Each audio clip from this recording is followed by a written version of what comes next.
Dans ce cours, je vais vous apprendre à bien placer l'accent tonique des mots en anglais.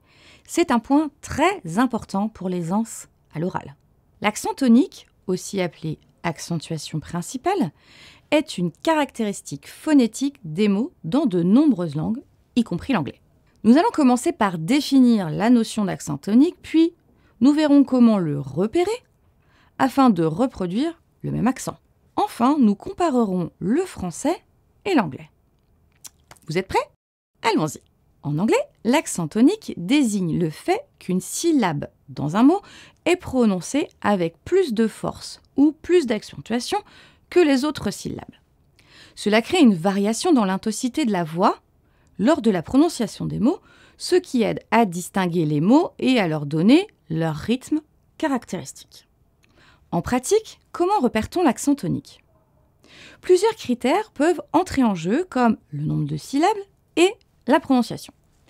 En règle générale, l'accent tonique tend à se trouver sur la première syllabe des mots, mais il existe des exceptions. Voici quelques mots pour bien visualiser et entendre ce qui se passe. N'hésitez pas à les répéter à ma suite. Communicate. L'accent tonique est sur la deuxième syllabe. Telephone. L'accent tonique est sur la première. Consider. L'accent tonique est sur la deuxième syllabe. Memory. L'accent tonique est sur la première. Catapult. L'accent tonique est sur la première syllabe. Pour résumer, en anglais, l'accent tonique est crucial car il aide à la compréhension et à la prononciation correcte des mots. Il varie en fonction du mot et peut changer en fonction de la forme du mot, qu'il soit un nom, un verbe ou un adjectif. Pratiquer l'écoute et la prononciation des mots avec attention est essentiel pour maîtriser l'accent tonique en anglais. Maintenant, voyons quelles sont les différences entre l'anglais et le français concernant l'accent tonique. L'accent tonique est une caractéristique linguistique qui varie significativement entre l'anglais et le français, influençant la prononciation et le rythme des mots dans chaque langue. Voici les principales différences. Pour ce qui est du placement de l'accent tonique en anglais, il est souvent placé sur une seule syllabe dans chaque mot. Cette syllabe est prononcée avec une plus grande intensité et joue un rôle important dans la compréhension et la reconnaissance des mots. Par exemple, dans le mot « communicate », l'accent tonique est sur la deuxième syllabe. En français, l'accent tonique est généralement moins marqué qu'en anglais. Il existe une certaine variation dans l'accentuation, mais l'accentuation tonique est moins forte.